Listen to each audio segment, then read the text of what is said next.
No, just almost. So the agenda this morning is going to essentially be that we'll work through hearing from child care providers for about the first hour.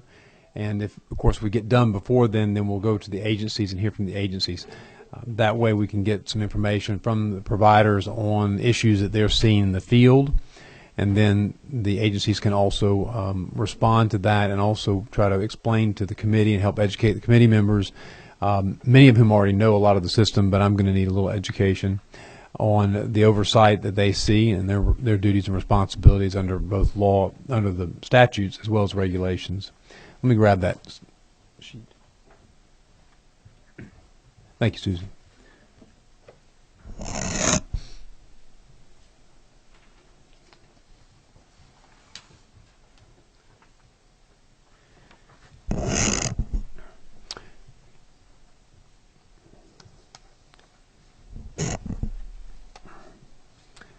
The first on the list this morning we have is Together Georgia. Ron Scroggie, are you here this morning? Would you like to come up and start us off this morning? And we want to thank you for Ms. Sloat for also providing. Yes, please. Just have a seat and it'll be more comfortable there. For providing us with a lengthy document that explains some of the issues that a variety of child care providers are seeing. And if you would just kind of walk us through that and introduce yourself, state your name and the organizations. Thank you, sir. Thank you, committee members. My name is Ron Scroggie, and I'm the Executive Director of Together Georgia. I've been with the state of Georgia working in a variety of positions for about 30-plus years now. I worked as a CO at Inner Harbor, which was regulated by Joint Commission, DJJ, DHS, SACS accreditation, a variety of accreditations. I also, for a couple years, was State Director of DFACS here in Georgia.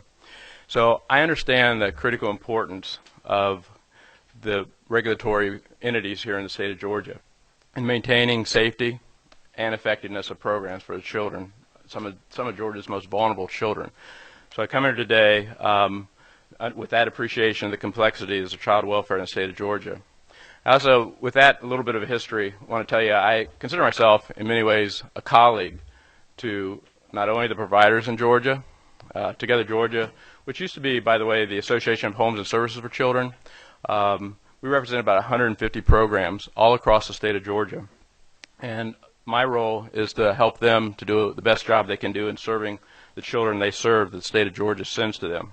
But I also see myself as a colleague to the regulatory folks here in Georgia.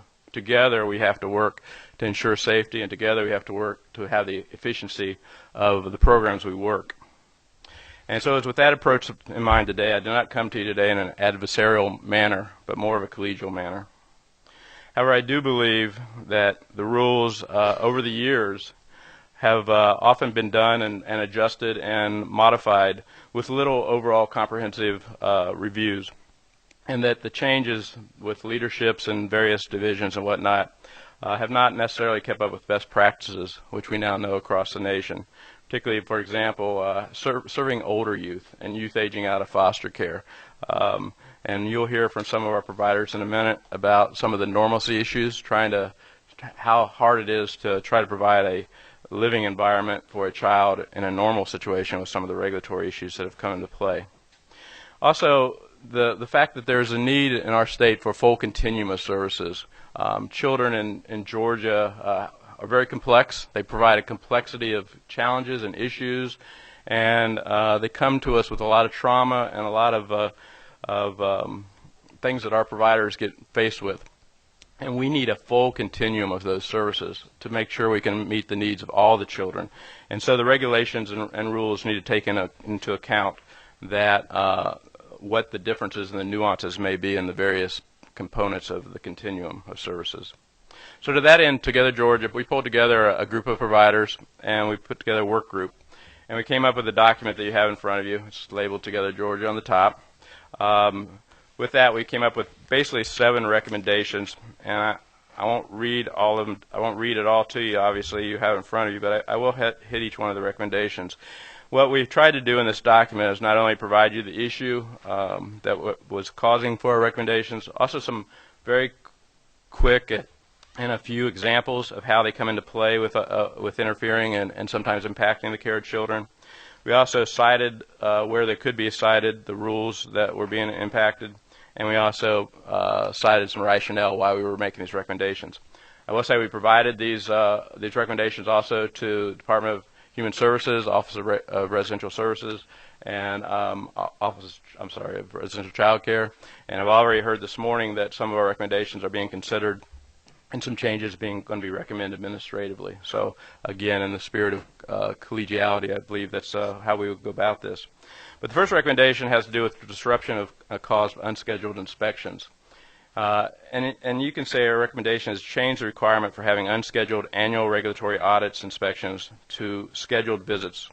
Limit unscheduled visits to have those unscheduled visits to those that are responding actually to safety issues.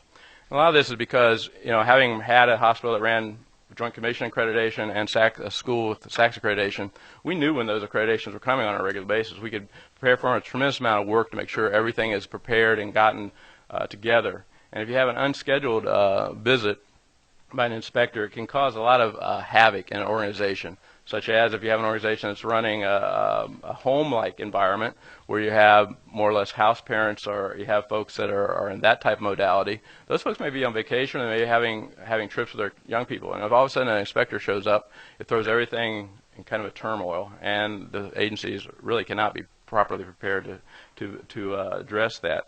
Now, we obviously are not suggesting that unscheduled visits be for those safety. If somebody reports a safety issue that's going on in an agency, then by all means we recommend and we want to continue unannounced visits for those type of visits. The second issue has to do with replication and oversight and data sharing. There seems to be, in this day and age, technology should allow us to share what's going on in a variety of overseers, whether it be our state regulators, Joint Commission, SACS, all the things I've mentioned. Many of them, I did a chart many years ago when I was running Inner Harbor. They brought down to DHS. It was a grid that showed 15 or 20 regulatory or accrediting bodies and overlapping areas in which they both were looking for maybe just a nuance of a little bit different issue. And I think we could do a much better job of eliminating all these replications and duplications. So that's our second recommendation. We also, and the third one is repetition for a citing. And you can see in our recommendation, limit citations to what is material to the safety and well-being of the child, move from punitive approach to one that better evaluates scope and severity of an incident, develop appropriate licensure categories to capture realities of specialty programs. And here, what I mean is sometimes if you will see a provider that there'll be one. Excuse me. Let me interrupt you just for a second. I'm going to. Sure. Chairman Weldon is. I need to try to put him on the speakerphone. So okay. I want to just pause for just a second, see if I can do this. I'll take a breath. Which is going to take a minute anyway. Okay. But I didn't want to be rude and interrupt you. That's fine. Otherwise, let me see. Go ahead, Ron. Thank you. Sure. Good morning, Chairman Welsh. So issue number 3 that we raise basically has to do with the fact that a rule can be cited by a inspector, and there may be, again, the provider will come behind me and give you some examples, I'm sure, but there may be 3 or 4 or more listings for that same issue. So, example, maybe food in a refrigerator is not marked by the date it was used, and there may be that may be a wrong incident. But I'll give you an example. There could be 4 or so rules that apply to that. So when you read the citation, it sounds like there may have been 4 or more violations when really it was only one incident that was cited by 4 rules. Which gets to really the 4th issue, which has to be with the website, that we're recommending that the current DHS website that lists these deficiencies be done away with and or maintained at a level that it currently has not been, meaning that oftentimes if there's an appeal to an issue and or this issue I just raised for issue number 3, you go to a website, it may look as though either the appeal is not listed, it's not kept current, and or an issue that was maybe a singular item lists on the website as a multiple infraction, and it can be very misleading in our opinion, and we'd like to see some attempts made to improve or do away with that website. Issue number 5 is the appeals process. We think it's lacking, and it somewhat goes back to the old saying, the fox guarding the hen house, so to speak. The appeals process basically goes directly to the same folks that are issuing the citations and the concerns. So if you have an issue with a citation or you want to go to an appeals and it's with DHS, then DHS is doing your review and making your determination, and we feel like there should at least be an outside reviewer to make more objective determinations and or improving the overall citation appeals process. Issue number 6 is improved communication and accountability. We listed 4 different items under that one that we believe would help here. And I'm not going to read those again. You can read those, but one of the main issues is, and we saw this in Joint Commission and other national accreditation bodies, that the provider themselves should have an opportunity to evaluate the survey. It provides, in my opinion, the regulatory body feedback on maybe they have an inspector that's kind of out there, not maybe following the rules or interpreting the rules the way other inspectors have. It can give it should be able to provide a lot of feedback to the supervisors of the various inspectors, and it also would give the providers an opportunity to have a dialogue with the inspectors to try to find out what the rationale and reason were for some of the consistencies or inconsistencies that they may think they have during an interview. So we would really like to see communication and follow-up accountability be provided. The other thing with that I would just mention in those recommendations are the timeliness of getting back to folks. Oftentimes a citation will be issued, and provider will submit a corrective action plan, and it has been anyway in the recent past, a very lengthy time to get that back for some providers to know whether or not your corrective action is being accepted or not been accepted, and if it's on the right track or not. So we look forward to those communication issues being somewhat improved. The last issue, which I touched upon a minute ago, is that we think that some of the regulations are unrealistic and they impact safety, or not safety so much, health and age-appropriate normalcy for children. One of the examples we cite here is one of the group homes got cited for having shampoo out, and they were dealing with teenage boys in this program, and the rule cited is one that says chemicals and will not be present for children to keep them safe. Well, deodorant and soap and shampoo can be interpreted, because they do have chemicals in them, to have safety issues. And I've heard of several programs through the years that have gotten cited for having shampoo available to the children. So here you have a situation where you're trying to get a 16, 17-year-old ready to go back into society and function in a normal manner, and they got to go. They're not in a hospital setting. They're in a group home setting or a home setting, and they have to go to a staff person asked to have the shampoo taken out of a locked locker, given to them when they get out of the shower and get back to the staff person. We just believe that provides for a very kind of atypical, and we would think that doesn't really prepare children, especially older children, to go into the world to be successful. So those are the 7 issues. Emily Acker, who I think is going to come up after me from Youth Villages, will talk about some of the other documentation we provided, but I'd be glad to answer any questions you might have.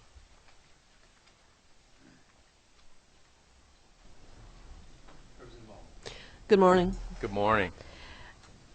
Your references to oversight relate only to DHS. Are there also duplicative oversight from behavioral health and community affairs? Yeah, we've really focused in on DHS because all of our providers, of course, are licensed and have contracts with that entity. Not all of them have contracts with DJJ. I will tell you that in my time, that is the entity that has come most to our attention. So I'm not today prepared to give you kind of a crosswalk on perhaps DJJ and mental health. And as I said, none of the folks that met with this work group brought those issues to our attention. Now, the providers that come behind me may be able to give you a better answer to that. But for us, it's really DHS is the main entity we're working on. But I'm correct that there are other regulatory oversight in the other agencies. Yes, ma'am. In your issue of appeals, you're saying that there's no independent appeal after the appeal of DHS. Is that what you're saying? It does not go to the State Office of Hearings of Appeals. Emily, or somebody that you want that's gone through a recent appeal, would you like to? What did you say? We don't appeal very often. The process is very cumbersome. So one of the reasons we do not file appeals is because of historical concerns about the appeal process, as well as the time that is required to do so. For other agencies, there's always an internal appeal before it goes to the Office of Hearings and Appeals. But it seems to me from your analysis, and I really don't know that there is no independent State Office of a Hearings and Appeal after you have the internal agency appeal. Yeah, what we've heard from the providers that are part of the work group and outside of that is that even to get to that moment in time, should it exist, is months and months and months. And children have already left, sometimes staff have already left, and fines have already been issued by the entity. So the appeal process drags on and on oftentimes, and it's just not a very very clean process. And we believe that if there would be someone more objective on the front end of those appeals, that perhaps one way or another that we could come to decisions that wouldn't lead to these lengthy appeal processes. Last question, Mr. Chairman, if I may. I was in a discussion not long ago with Chairman Willard and Jay Powell about multiple criminal records checks. Mm-hmm. And I thought there was going to be some effort after that discussion to try to centralize that function so groups like, for example, I'm sure have multiple different grants with different agencies requiring multiple different criminal records checks. Did any work go on? Has any work gone on to centralize that focus? Or I don't know. I wouldn't maybe say the word centralized, but there has been work going on. I brought that issue up to the providers at our meeting we had because I had heard that in years gone by. But it seems as though the criminal records check have been more accepted by more entities on a more uniform basis. But I still think there's more work that can be done there to make sure that it's across the board, because there are providers that have said in the past that just what you are referencing, Representative Oliver, that they've had to go get, they work with DJJ or they work with DHS, and they've had to go through this process more than one time, which one criminal background check should be suffice for all. Thank you.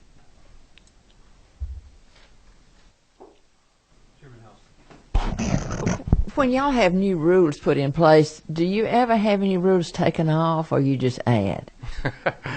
Well, the people behind me or the people beside me would probably think it's piling on is probably appropriate, but I'm sure that you'll hear from the department, having worked with the department, I'm sure there have been modification rules. If you look through the citations, which I tried to do to give you some reference to the ones we're mentioning here, particularly in the CPA rules, they appear to be, I'm not saying they are, but they appear to be a conglomeration of years and years of just kind of piling on to yours. The CCI one, which I think have been reviewed more recently, seem to be more coherent and seem to have some more freshness to them. But I think one of the issues providers have is that there seem to be more and more rules, and as you know, separate issue, but there hasn't been but one rate increase since 2003. So there have more and more is put upon the providers that have to show how they're doing their work and document how they're doing their work, and yet there has been no increase in the rates that providers are being paid to do those increased workloads. So, but that's a question that you really should ask the regulatory advisors when they come up. It appears to the providers that if there have been taking off of rules, we're not feeling that. All right. The next question, I go back to this website that you mentioned. When they put violations on the website, are violations rated as being real severe, or just blanket you had 20 violations? Maybe you are they all rated the same, or? Well, it depicts whatever the outcome of the survey or the inspection was. So it's whatever that would look like, it would look. So if you got 10 violations, it's going to depict those 10 violations. Well, I had a group home up in North Georgia tell me they were violated for not having for the light being out in the closet. Well, you know, when I look over my house and see sometimes I don't put light bulbs in, but, you know, that's not a real strict violation to me. Right. But, you know, there's some things that you could I didn't know if they were rated as being, you know, violation or B. Are they? Yeah. There's no rating. rating. And to your point, when I ran a group home down in Albany, Georgia, I can remember we had a great relation with our surveyor, Janet Lawson at the time, and she found food in the refrigerator that hadn't been labeled the date that had been served. And, you know, she was a really, really stern type of inspector, but she sat down with her staff and had a conversation about what the importance of that regulation was, and actually they went ahead and took the masking tape out, labeled it, and did not even show it. So that kind of common sense kind of working together can go, we think, a long way in how inspections and can still meet the heart, which is keeping kids safe and healthy and making sure well-being is in the programs in which they're being served, but it not be so punitive. Well, don't you find that we have more older children in group homes than we used to, and so some of the rules should be sort of designed for older kids? Yes, absolutely. I mean, you got to have different rules for older kids and younger kids. One size doesn't fit all. Right. Absolutely. I mean, best practices and where we are in the world today, we know that all children, whenever possible, need a forever family and need to be in a permanent type setting, hopefully a family setting. But unfortunately, some of our older youth are because of the trauma they've been through and some of the issues they present, are more likely oftentimes to be in congregate care. And absolutely, I would agree. Just like any of us that have raised teenagers, I have 2 children that are now in their 30s raising children of their own.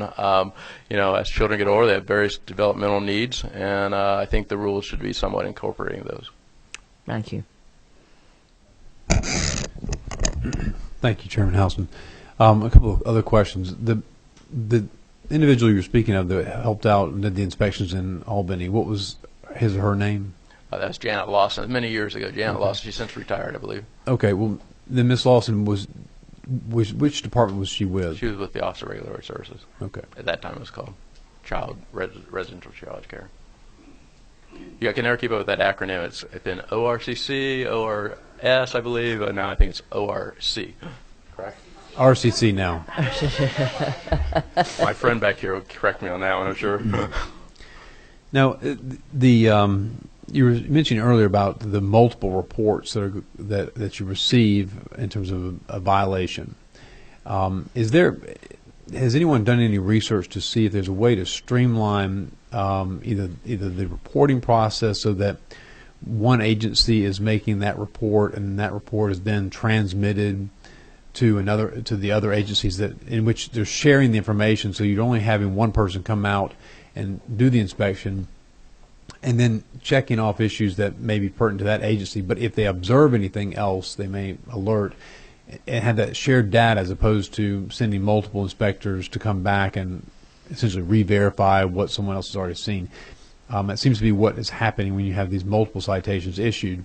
And I was wondering if you've seen anything outside of Georgia that we could look to. No, but we would be glad to look into that for you.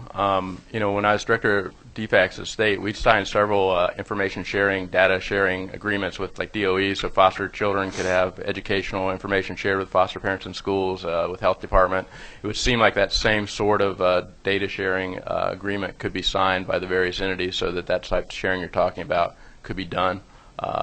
Because what has happened typically is almost been like a domino effect. If one entity finds a citation, it's within days or less that the next agency comes out and does the same inspection. And I remember running in a harbor, you know, you'd leave all the files out on the table because you could pretty much count on there'd be a parade of folks that come in and want to see that. So now, just so we're clear, and so I'm clear in my mind as well, and the public's clear, we're really talking about, in some ways, 2 different levels. You have a level that deals with the providers themselves, the entities, and their governance, and then the facilities, and then you're dealing also separately, in a sense, with the children themselves, and what are their individual needs, what are their plans, and what protocols are necessary for each individual children. Is that a fair assessment? Well, I would say that the rules encompass both of those areas you're talking about. I mean, whether it's governance or whether it's administration, whether it's safety, whether it's all those are encompassed under the rules. Where I would distinguish between the two is there's the inspection of those rules and those type items that you mentioned, and then there's somebody calls and says we've seen a child be unsafely kept in a program, or that we believe a program is not safe, or we've seen a staff person do something inappropriate. And then there's the response to that type of safety issue or well-being issue that these entities are obligated to do and make sure the children are kept safe. Okay, now that still seems like that's targeted. That's a regulatory response to the entity itself, to the provider. Okay. And this may not be something that you will deal with, and it's not really dealt with in your report here, but there's also a response or an oversight that goes with the children too, that isn't necessarily, in part it's with the provider because there's a plan that has to be provided for the child. So I think in my mind, there's kind of two issues or two levels that we're dealing with, more targeted specific to the children. It's the child, his or herself, and then the other is the provider. And what that institution is providing or that entity is providing. Ms. Emily, does anybody else have any more questions from Mr. Scoggie? Yes. Mm-hmm. May I follow up on your categories here? Because this is helpful to me. I was trying to decide for myself how I thought this could be categorized. In part, the regulations are about facilities, mechanical, physical. Sure. Food, Size of bedrooms, number of children in bedrooms. It's a physical analysis where it's not subject to the light bulb is there or not there.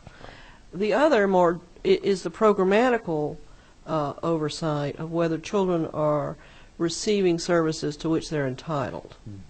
And that's how I see the distinction. Mm-hmm. For instance, I'll give you this for instance, who asked, where is it determined that a child in foster care actually has an appointed surrogate under the Special Education Act for the purpose of negotiating an IEP?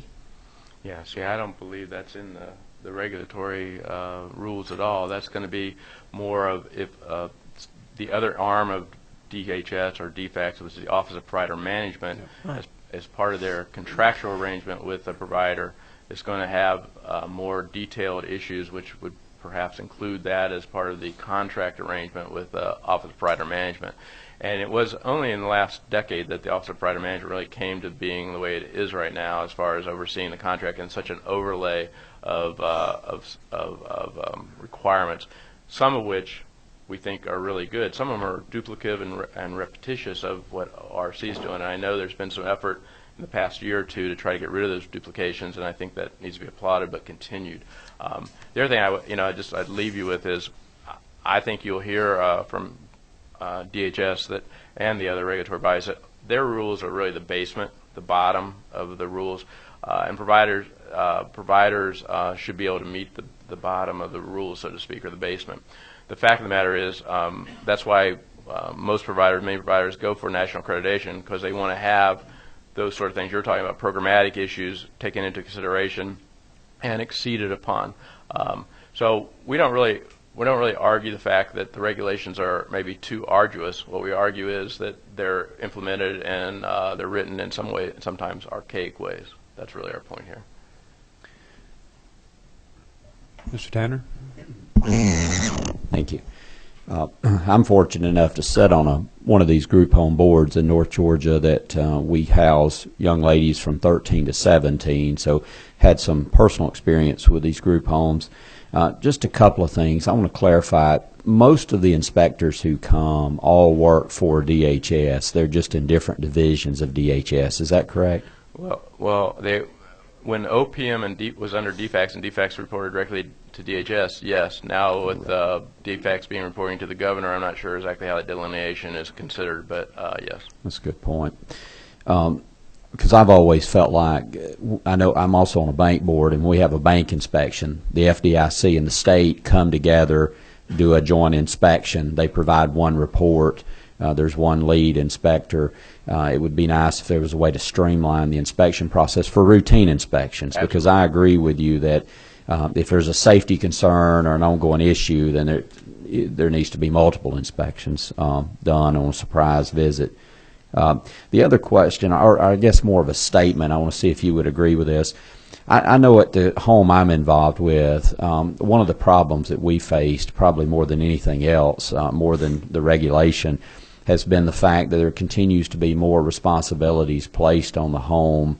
There continues to be more staff requirements placed on the home as these changes occur. But like I think you alluded to, there's only been one rate increase.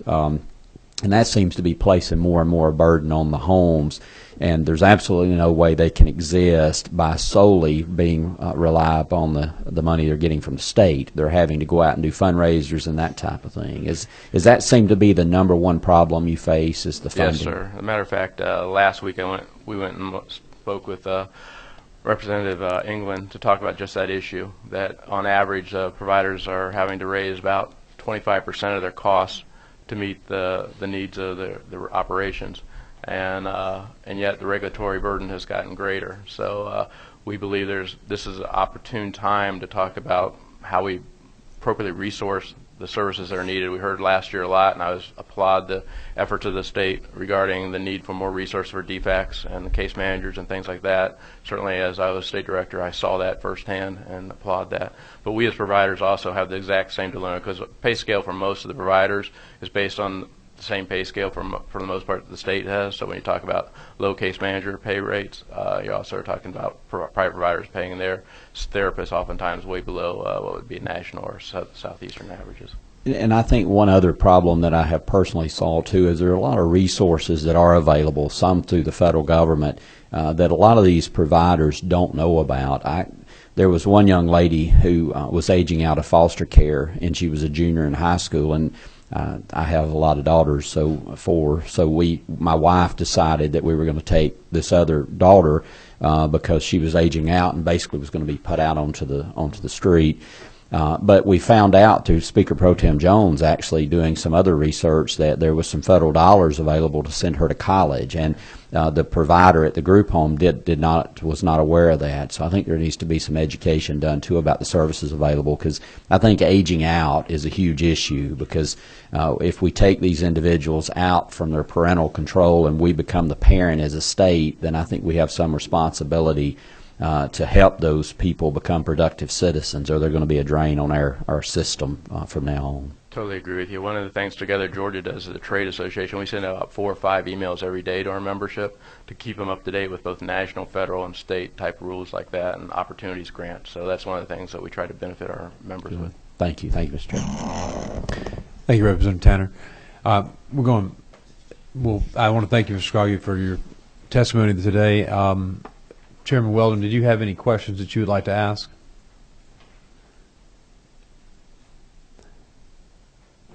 May have lost him.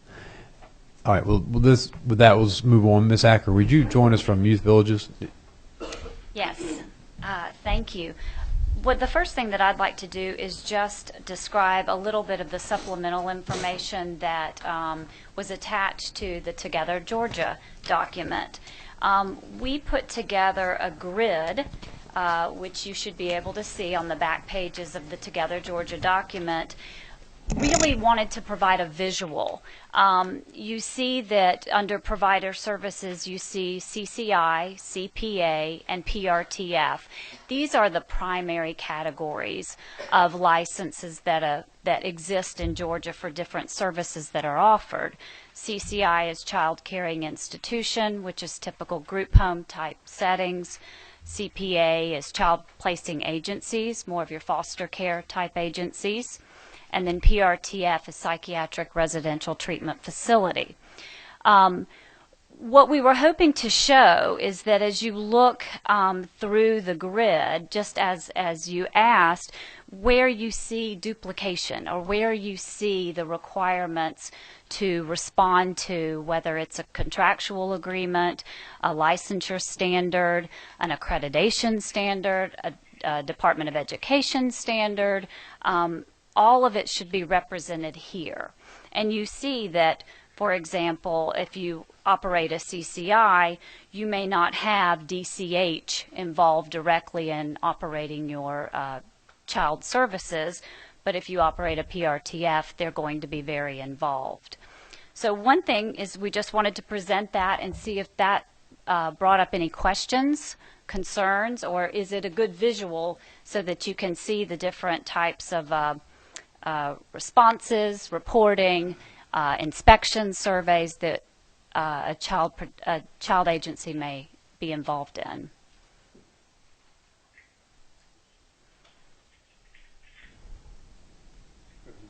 This is very helpful. Thank you. Do we have an answer to the question about whether or not the Office of Inspector General is now reporting with defects to the governor or is still within DHS? Does anybody know the answer to that? Most administrative functions for defects, HR, Office of Inspector General, legislative affairs are still housed in DHS and are still serving defects. Okay.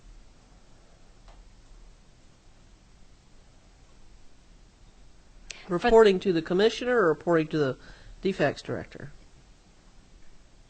Reporting to the commissioner, however, if it's a defects issue, then they would be making decisions based on the bill of the defects director.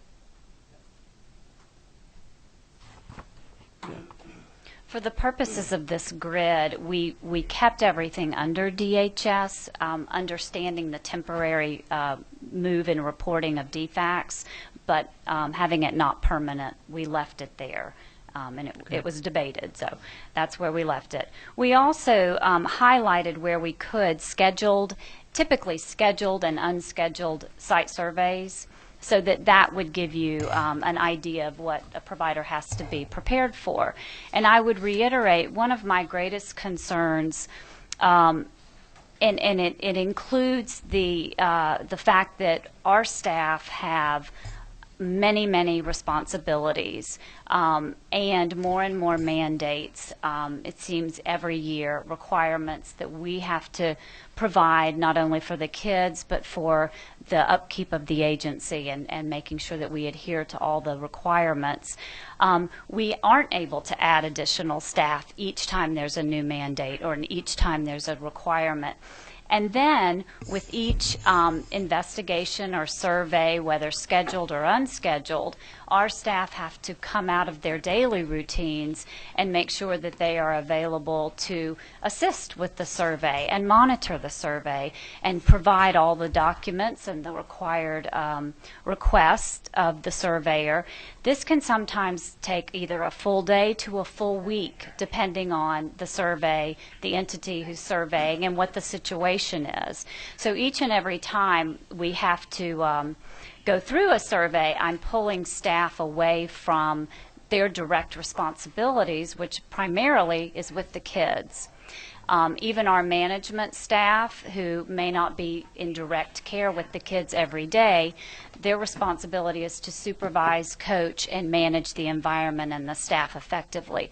When I have them pulled away for managing investigations and surveys, scheduled or unscheduled, it pulls them away from their requirements and ultimately the kids. So I've always had a concern about that. As Ron mentioned, there's contractual requirements, there's licensure requirements. We try to operate under the most stringent requirements at all times. We always call it the gold standard. What's the gold standard?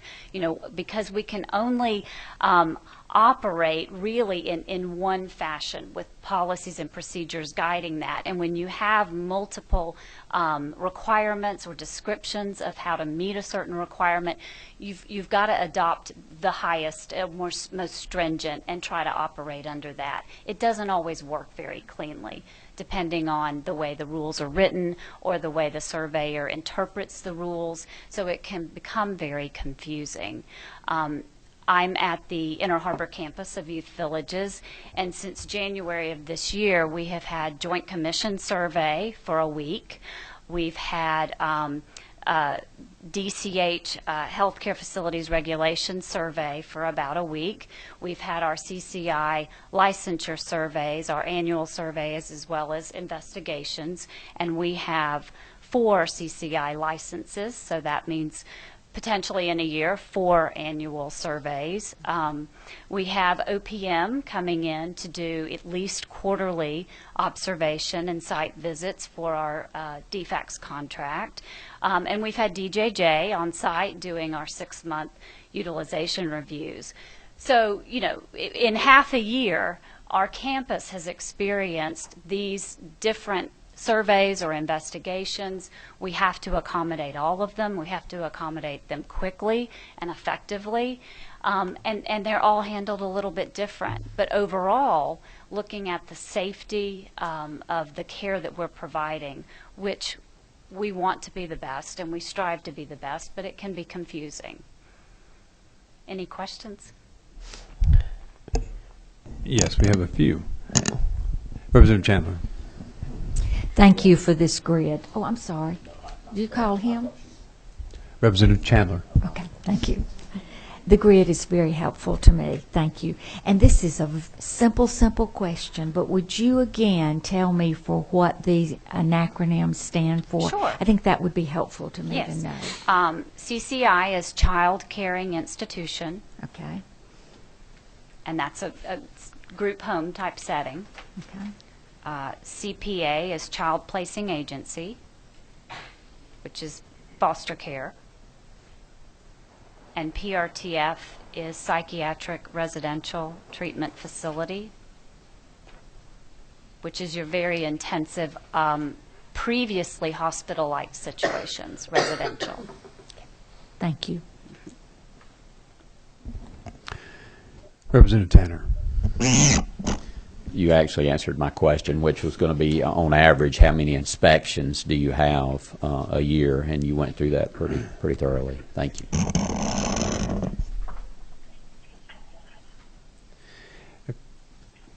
Representative Houston. Are you familiar with Wesley Glen in Macon?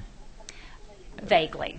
I was down at Wesley Glen several years ago, and I was just utterly amazed when at the size of the manual, the printed manual of the rules. It was like a foot tall. And the lady that was with us from behavioral health said that they didn't really print it. It was online because they couldn't carry it around.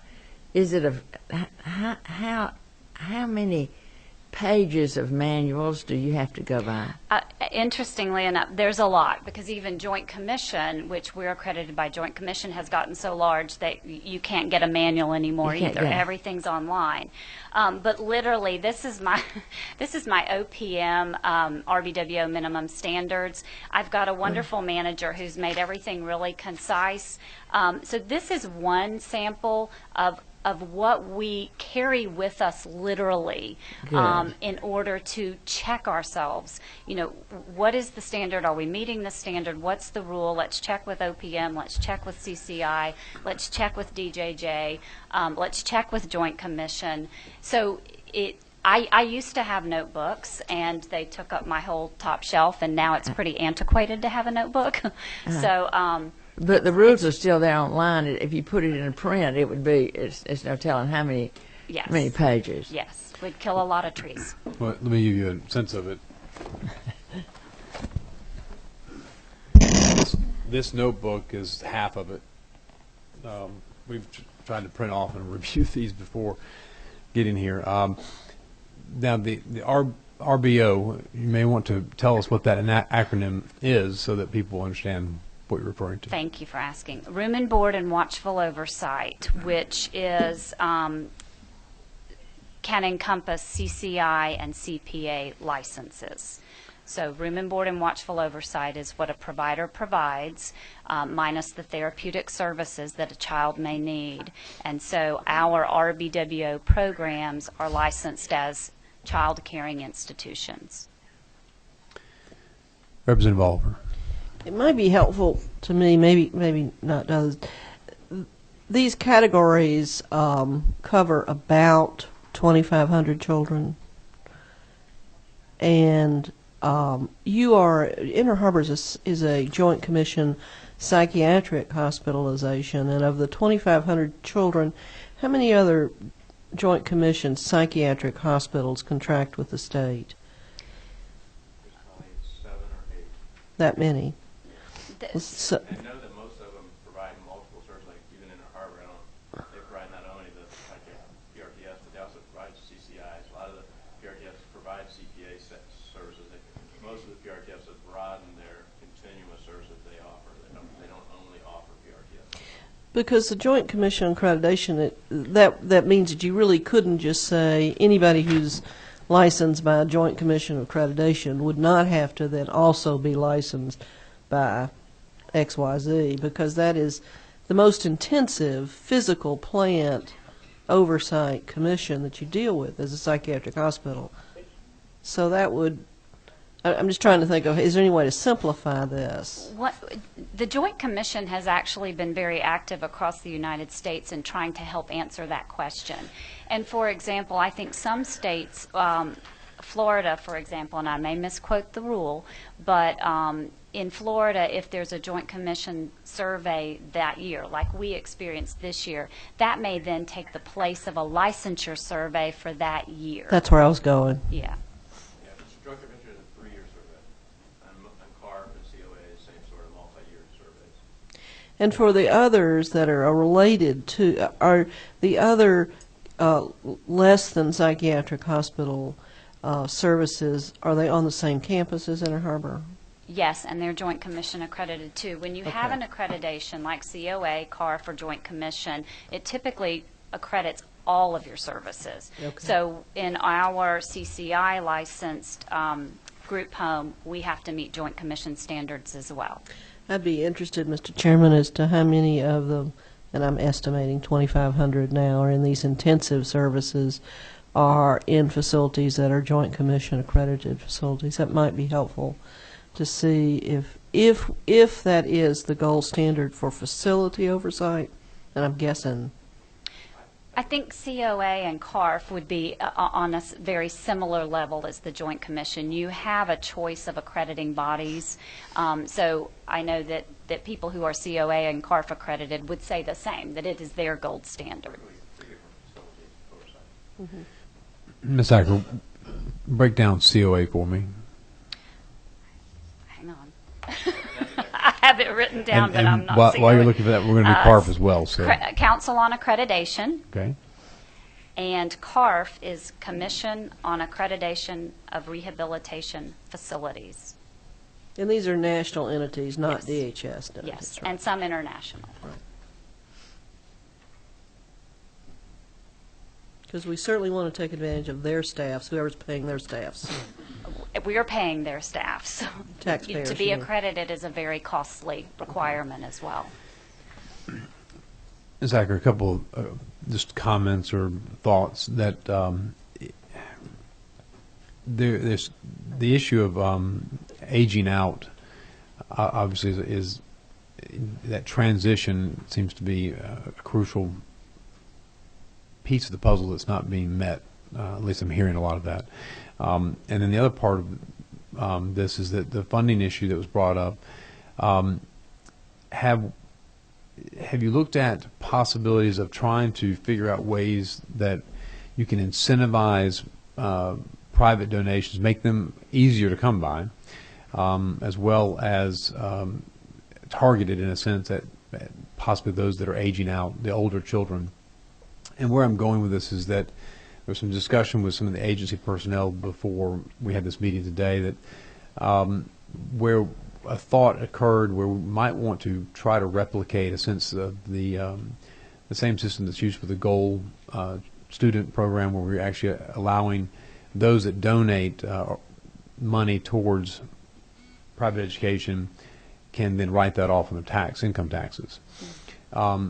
Maybe coming up with something similar in that respect, so that if you are a private organization that's providing a CCI, and that you're providing that care, but you're helping out with a particularly troubled group of children, either aging or some that have problems that are more substantial in their needs, that if you are donating a certain dollar amounts to those entities, then you would be able to write that off in terms of your income.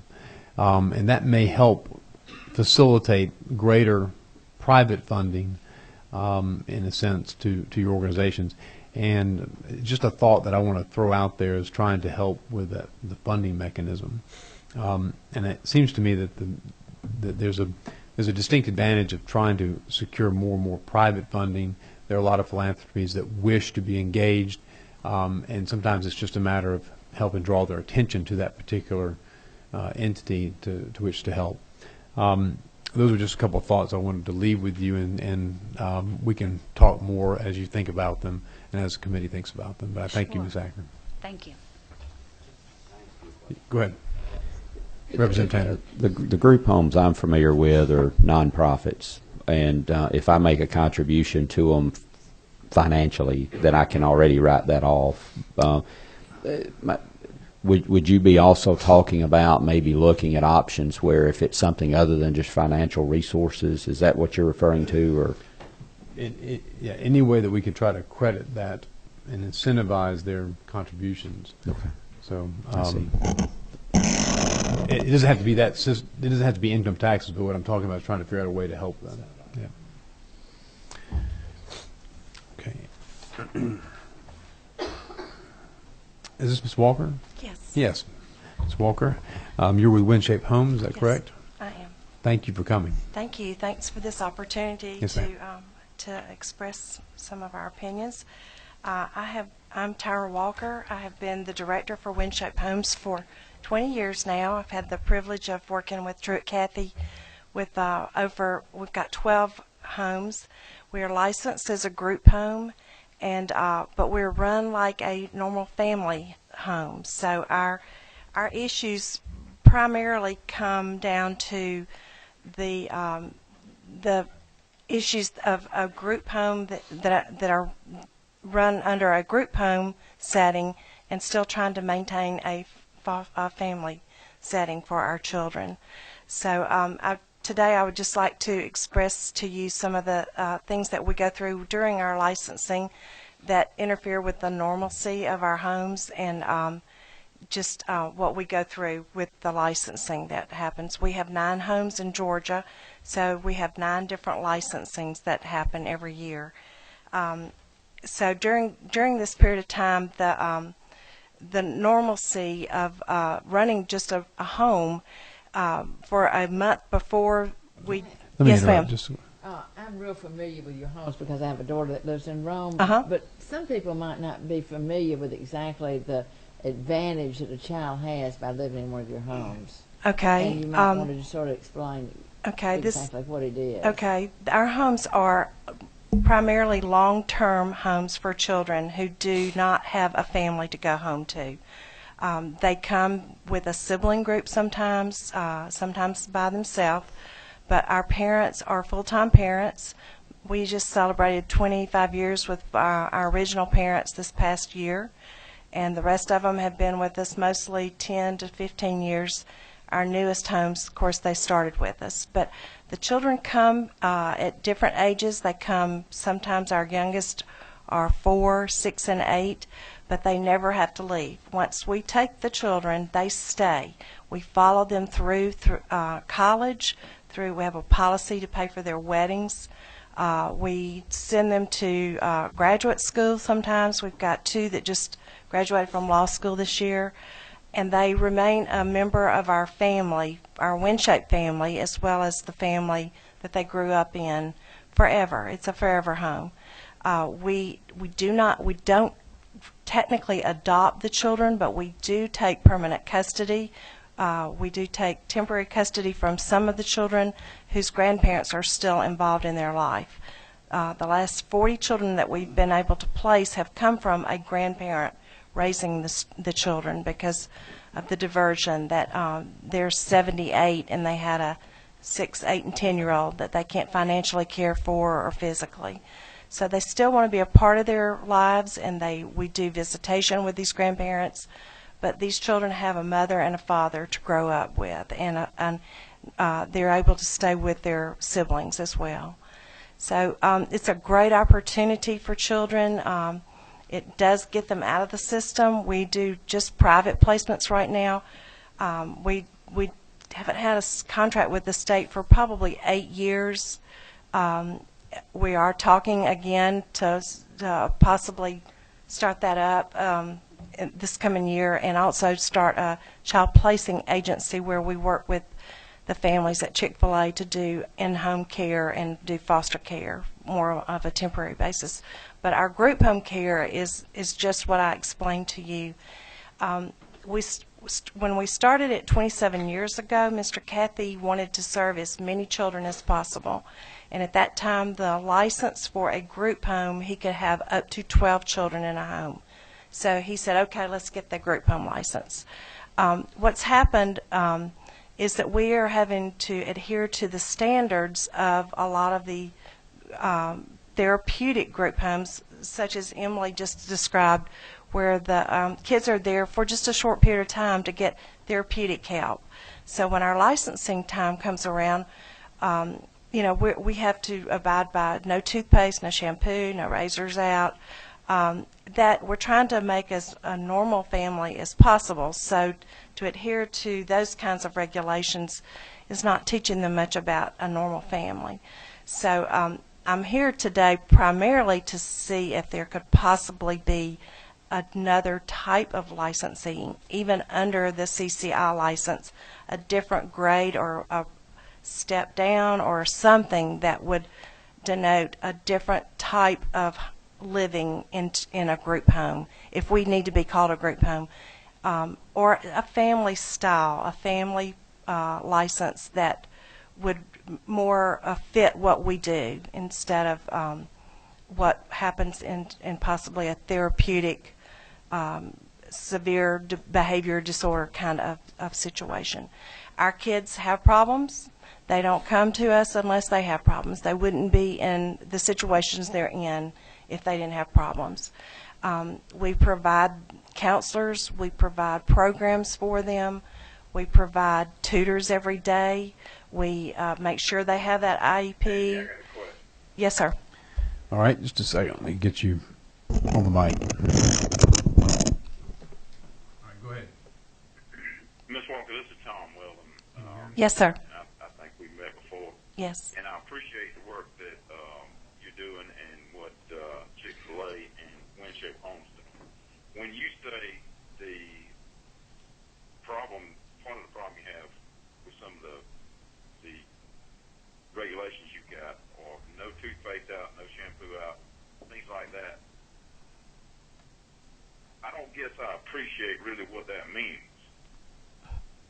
Can you explain that a little more in depth? I mean, you saying that you can't have toothpaste out in the bathroom at a group home where you're working?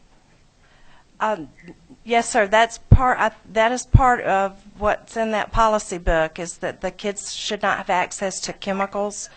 And I think there are a couple of kinds of toothpaste that we can use that don't have the chemicals in it, but for the most part, kids that have behavior problems are prone to drink Listerine or do things that aren't normal, and so that's one of the regulations, I believe, of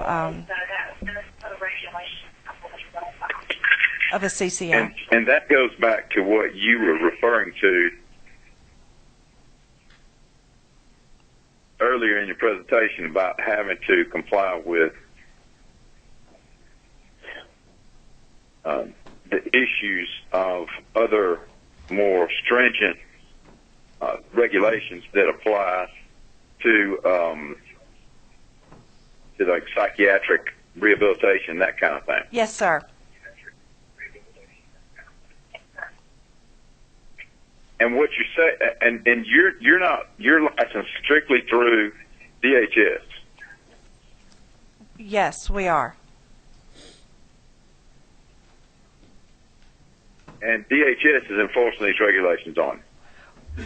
Well, we're licensed through residential care, child care. We have the same license as all child care agencies, so we're in the same boat as everybody. We still have to be licensed, even though we don't have the contract with the state. We don't have the OPM or the other licenses that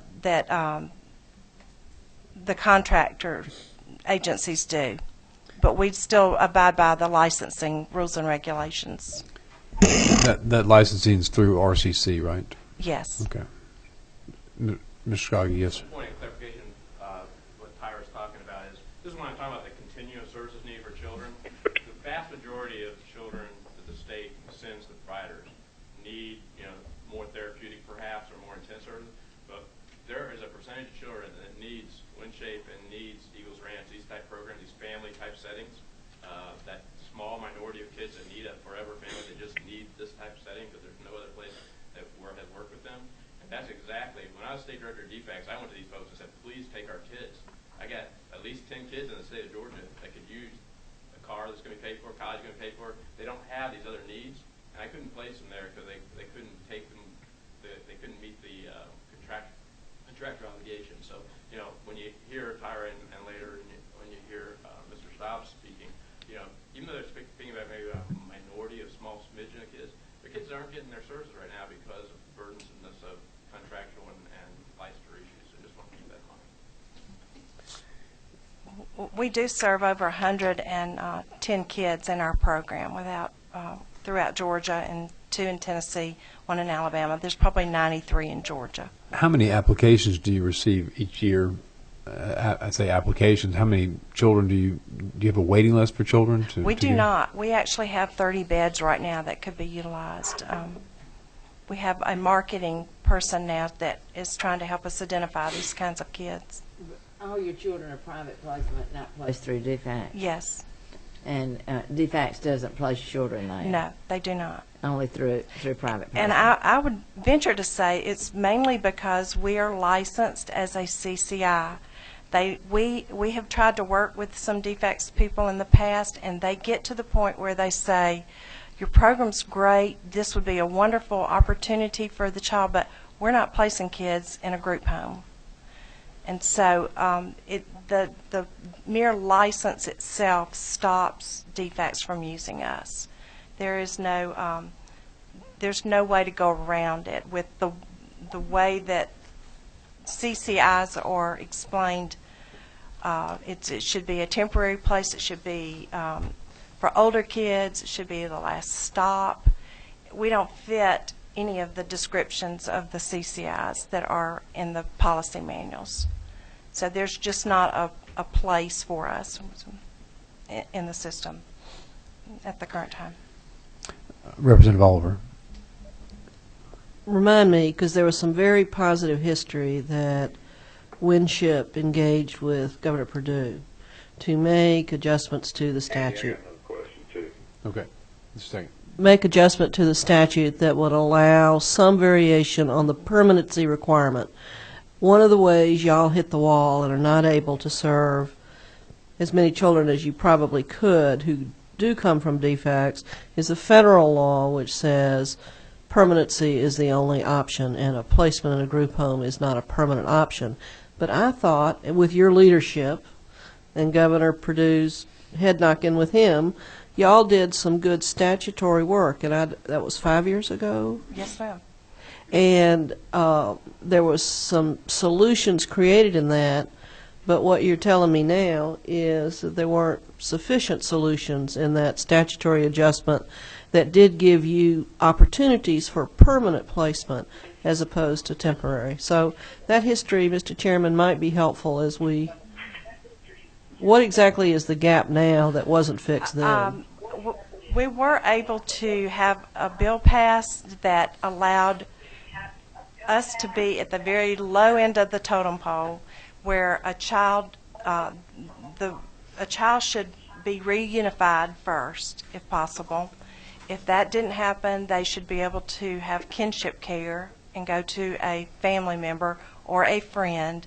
If none of those could be located or found for a child, then permanency could be given to an entity such as WinShape Homes that would take permanency of that child, which we do, and we do it all the time. It just seems like the children never seem to get to us. We had a sibling group of 5 just last month that we work done and got assessments for, went and visited them. We were just about to take them, and somehow it got back that they were coming to us, and they found an adoptive home for them, all 5 of them, immediately. So we didn't get them. So I don't really know if the holdup is the group home license. It just never seems to happen. It rarely, if it does rarely happen when we go through the judge. Judges will make they can make placements. They can, if they ever get into defects custody, then we're out of the picture for sure. But if it does go through a judge, then we can be considered as a placement.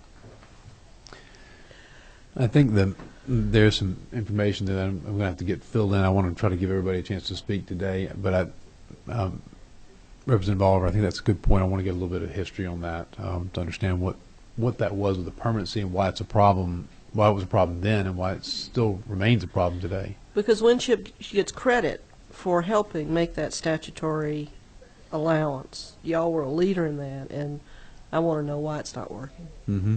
I agree. Chairman Weldon, you had another question. Well, Ms. Walker's headed in that direction. I think I'll just hold my question till a little later, and then. Okay. All right. But I'm interested in the exact same thing Representative Oliver is talking about. Okay. Good. All right. Well, we're going to make a note of that and try to chase that down a little bit. Chairman Houston. Okay. All right. All right. Go ahead, Ms. Walker. Sorry to interrupt you with the good questions. Thank you. I guess the normalcy of the visits would be the unscheduled visits are really hard for us since we're not on a campus. We are run by our house parents, and we have an HSP who usually works either out of the home office or the ones in Rome are closer by, but we're just not there all the time. And so when the visits are unannounced and we try to get there as fast as possible, sometimes it might take us a couple hours. So it does. We've had some great investigators and surveyors the last few years. They've been very helpful and nice, and it's very rare that we get a sourpuss, but we did get one not too long ago that got mad because we weren't there, and he had to come back the next day. And man, we got written up for stains in the sink, and the stove was dirty, and there's something in the microwave, and you could just tell it was very vindictive because he was mad that I offered to drive and meet him there by 4 o'clock, and he said, "No, we work from 9 to 5, and I'm not waiting." So we just weren't there, but that's rare. And so when that one did happen, and we got a lot of citations that time, we did appeal it, but it took him 3 months to even get his report out to us for us to see what he wrote us up on. So that was, our parents just take great pride in keeping their homes in really good condition and spotless. And the whole month that.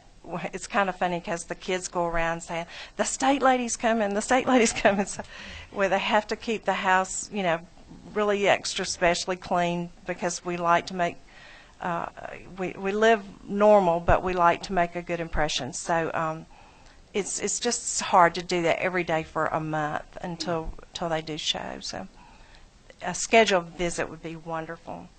And then there are times where we have inconsistent regulations that some would get written up for in one home that will say, okay, they're looking for this now, and then you go to the next licensing and it's not mentioned. So a checklist would be wonderful, be helpful. And I guess my main my main issue today would be a different licensing category. So thank you. Thank you, Ms. Walker. The gentleman next to you is whom? Yes, I'm Eddie Staub with Eagle Ranch. Okay. Most of you know about Eagle Ranch, but just let me give you a quick overview. We are located about 12 miles south of Gainesville. We can take care of 60 children, a little over 60 children, 42 boys, 24 girls. Unlike WinShape, we work on family reunification. The children stay on the average of about 2 years, 18 months to 2 years. About half our children being raised by single moms, about 25% by grandparents, blended families, intact families, that kind of thing. We have a SACS accredited school for grades 6 through 9. We're completely private placements. Our budget's over $3.5 million, and that's privately funded, so we don't get any state children. This coming year, we will have taken care of children for 30 years. So our first child came to us in April of 1985. So April of 2015 will be 30 years.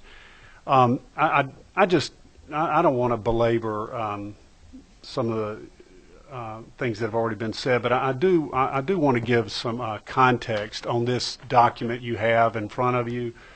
This Together Georgia. It was done at Eagle Ranch, and it was what, about 8 providers, Ron? 10 providers, and Ron was there sort of to facilitate it. And sort of the preamble we had for this meeting was that just to get consensus that nobody was against accountability. We all see that as necessary. What we did have an issue with was what we would consider onerous oversight, and that the burden was greater than the benefit on the backside. And so what you have in front of you is a thoughtful response. It wasn't there were some things that didn't end up on that list. We went back through and just said, what is a thoughtful response? What is, that we can put before this committee? And none of it was knee-jerk, is what I'm trying to say. And we really have a unique, I guess, privilege in a way that Ron has been on both sides of the aisle. He's been with the state and he's been on the provider side, so he was sort of leading this effort, and he sort of sees the tension from the state side, but he also sees the tension from the provider side. And I don't really need to go over things that have already been said. I would just mention 2 things that are for your consideration. One is that providers would have the opportunity to evaluate the evaluators, that would be institutionalized. And this individual who inspected WinShape also inspected Eagle Ranch, and he inspected us for 2 years. And if we had been able to evaluate him, he might not have been there the second year it was just a very, very adversarial and very demeaning kind of experience. It wasn't Janet Lawson-esque. And we have had some wonderful inspectors, and I want to say that for the state folks are here. But we have had people that we feel that their inspections were uneven.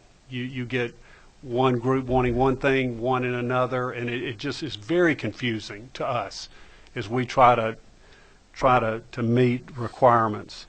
So I think that's important, that providers would have the opportunity to evaluate the evaluators, and second, that there would be some type of way to expedite or to make more efficient the appeal process. Rather than have to, if Steve Rumford was here, some of you remember Steve, Steve would take it all the way to the appeals board or whatever, and it just wore him out. And I don't have the time to do that. I don't have the energy to do it. And if we had independent oversight with regard to appeals, that would be very helpful. And then I guess the other thing is, I don't understand why there ever came into being this website. I guess there's a reason for it, but it is so difficult for someone that's not in the industry or that has knowledge not to take what's on there out of context. it's difficult to keep updated, and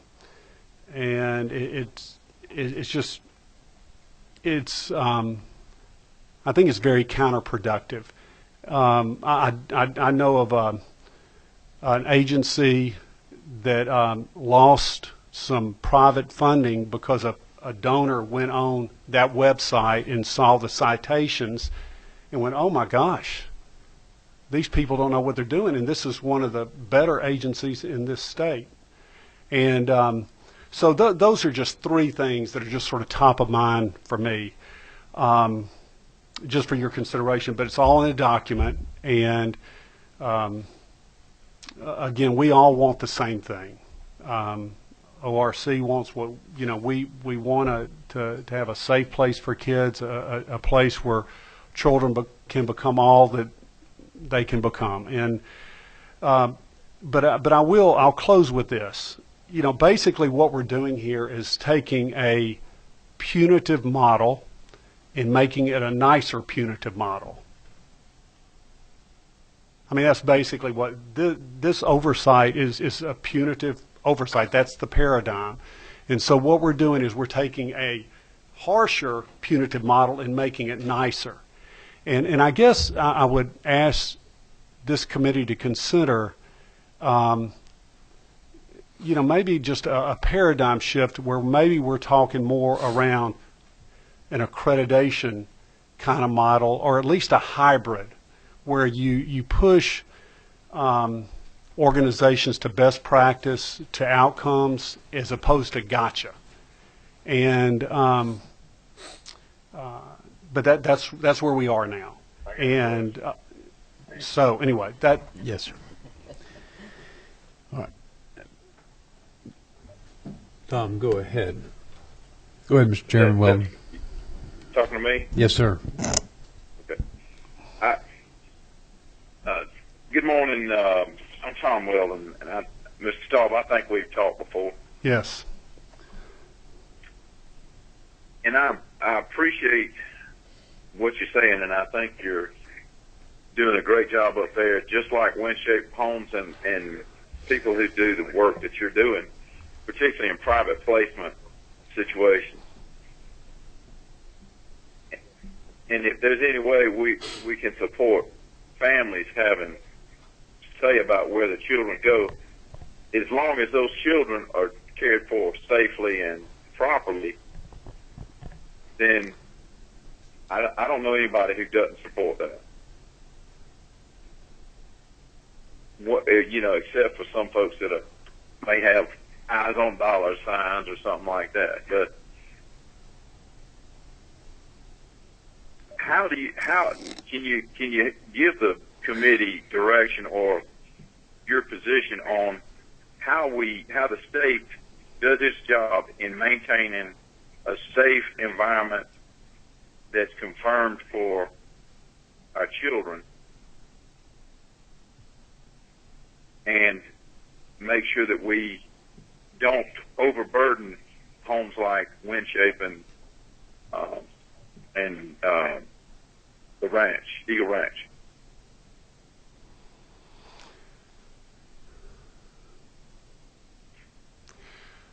Well, I think Ron touched on it a little, Representative Weldon, that there certainly is a place for accountability around things that are material to a child's well-being and safety.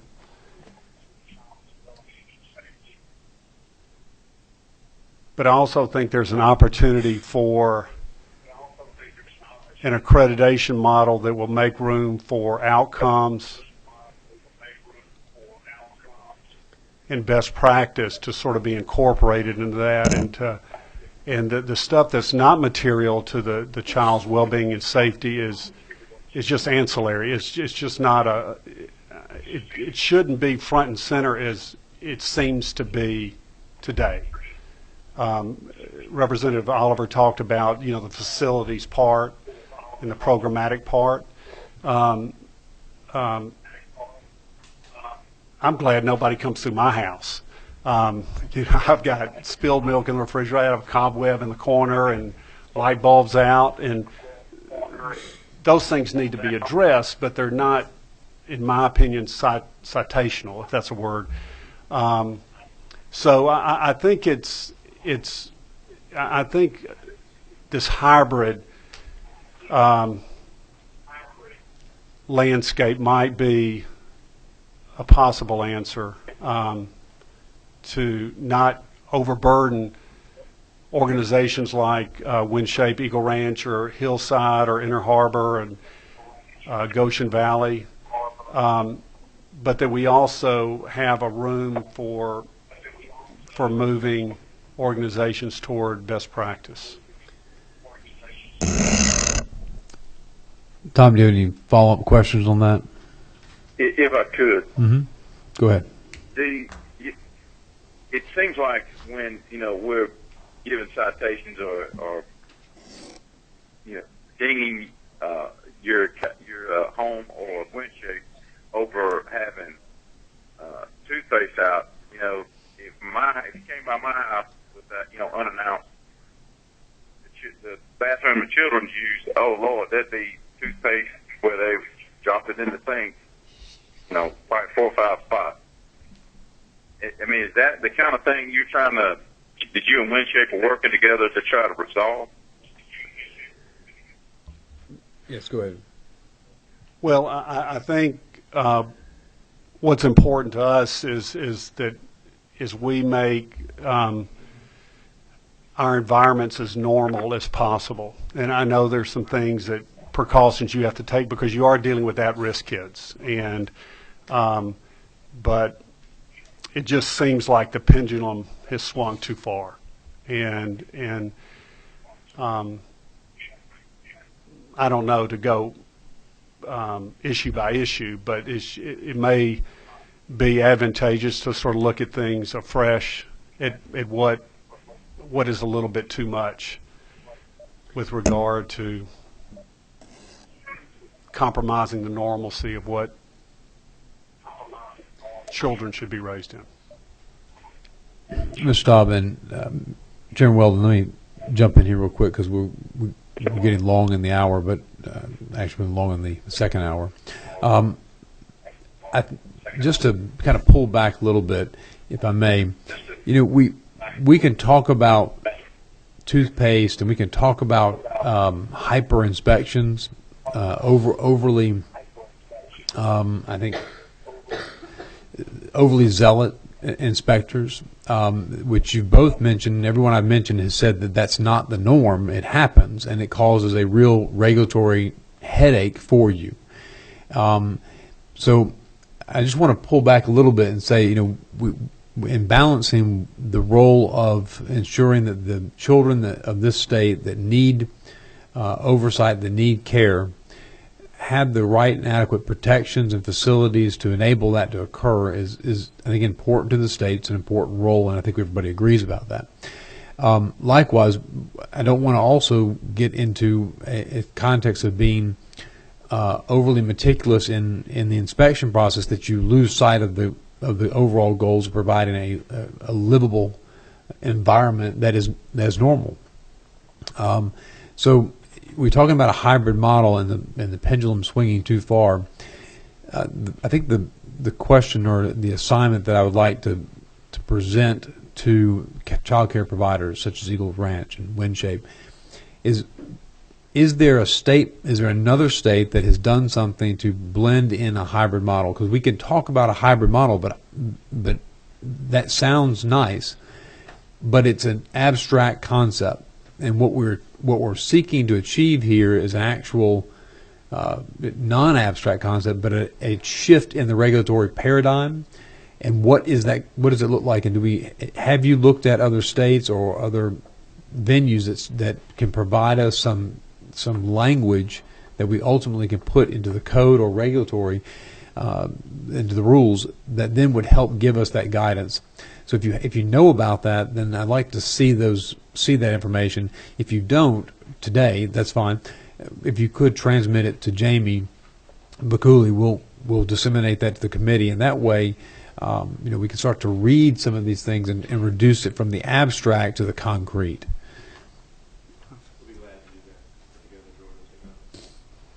I mean, and I don't mean to diminish the testimony at all. I'm really just saying we're trying to keep these meetings within a certain number, and what I'd like to set as a goal is that we're looking exactly at what regulations we're either going to modify, strip from the books, reassign duties of agencies, or what other models we might use that might help you. And it may mean that we're looking at a different kind of licensure for Eagle Ranch, for Windshape, for other private funded homes. But that's all part of the discussion. But I think we're going to ultimately need real language that says, okay, these are the things we need to target. Chairman Houston. Any other questions? I really think it's going to be hard to find another state that has anything like Windshape. I think we're going to have to put our own language in it, because I've never heard of any group home doing so much for children that y'all do. I think there are agencies out there now that are trying to do things like this within their church. I think there's more models In the church. coming forward than what there are right now. Okay. Well, if not, I mean, if we can look to somewhere else to try to pull in some of that language, that's fine. Otherwise, we will ultimately be drafting something along these lines, but it's just a matter of deciding what that language is going to be to try and address some of these problems. And I shouldn't say problems, but just needs. I mean, these are real. We're talking about needs for the children, for the entities to provide the care that they need to provide. Let's do this. I have two more. I have two more private placement. I have Melissa Carter with Barton Child Law Policy, and then I have Steve Yarish from the Georgia Emergency, I think it's Stabilization and Assessment Center for Children. If you don't mind, let's take a 10-minute break. That means 5 minutes, and it'll be 10 minutes. So let's take a 5-minute break. I'll see you in 10 minutes. And that way everybody can take a moment's break. We'll get back together, and we'll hear from these agencies, and then these two entities. And let's try to focus on the immediate concerns so we can get to a couple of the agencies right off the bat. Thank you. I ask the members to come back up to the committee. We'll try to reform here and get back to the program. We have Melissa Carter from the Barton Child and Law Policy has signed up. Melissa, if you would join us, please. Thank you, Mr. Chairman and members of the committee. I was going to waive my time, but I actually might have some information for you, both about the history with Windshape and the placements, Representative Oliver, that you were asking about. And I do have some information about practices in other states and sort of the structure from other states. And that all is to say that's what we do. I think you all are familiar enough with what we do to know that.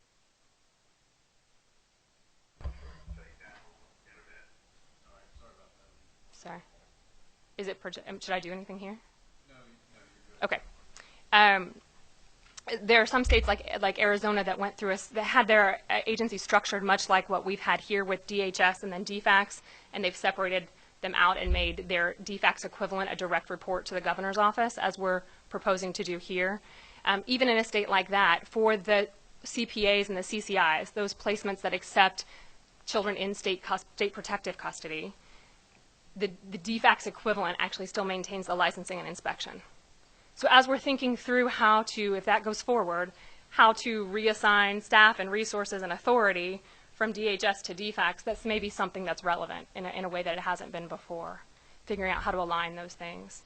The other thing is, increasing some flexibility. This is really about what kind of policies or legal guidance can we give agencies so that they can help manage the risk of what it looks like to place a child in a family home.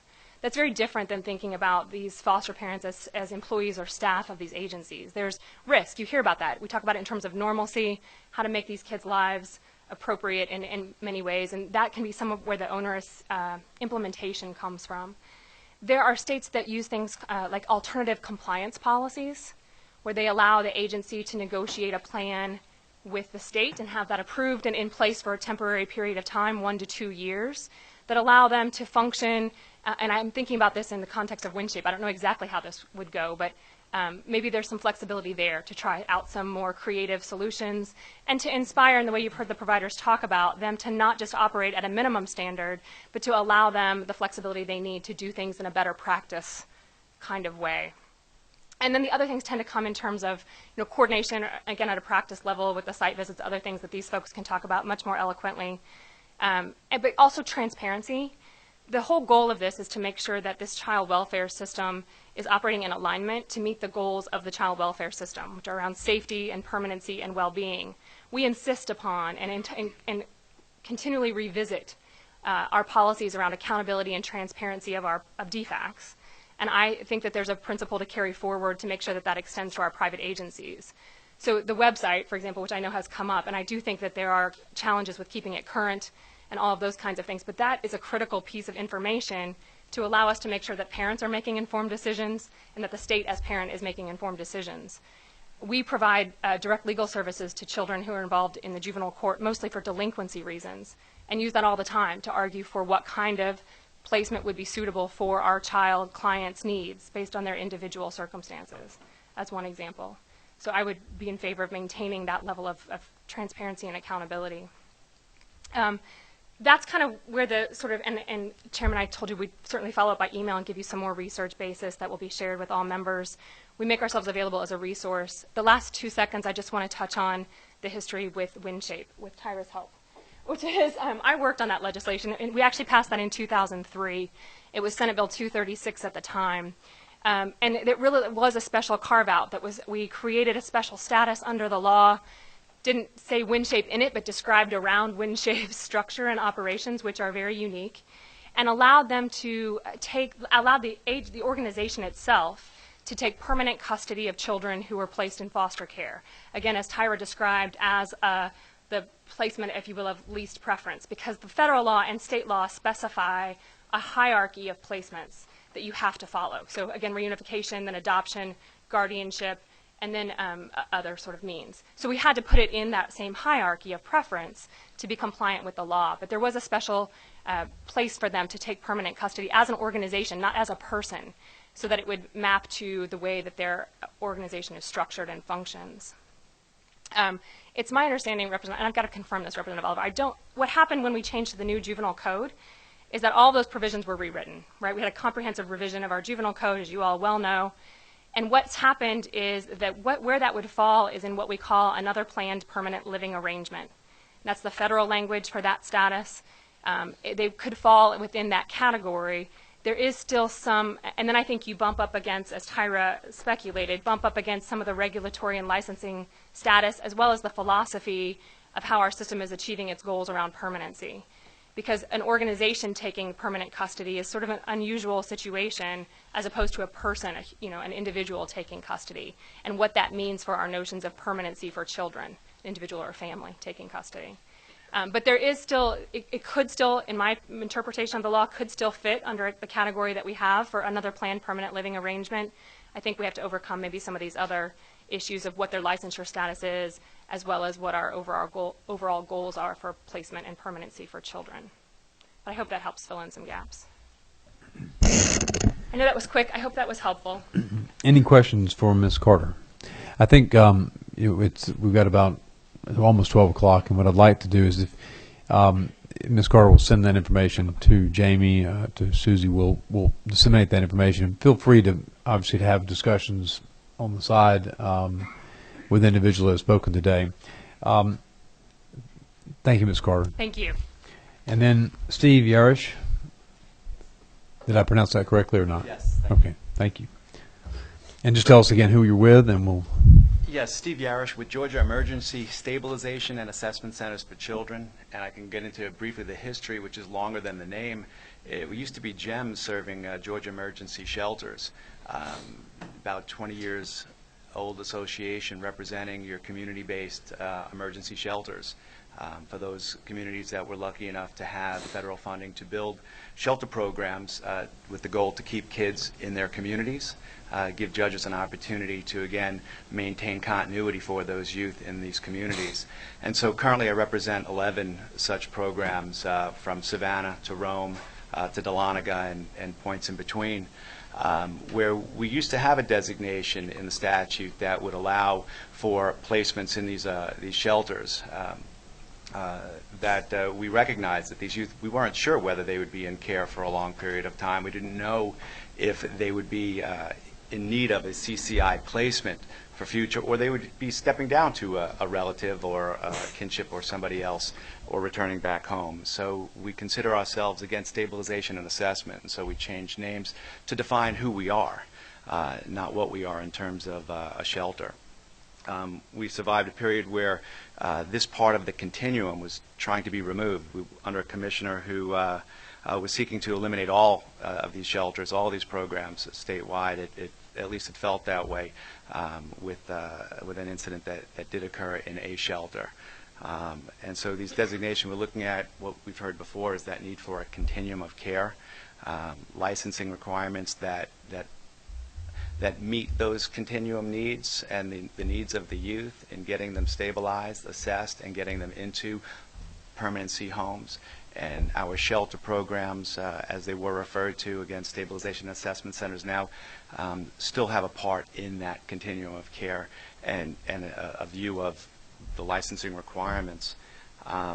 What was said before, and I'm just going to reiterate, is that we also believe in quality assurance and oversight. We understand the licensing requirements and the OPM standards are there for the best practices of our organizations and how we serve youth.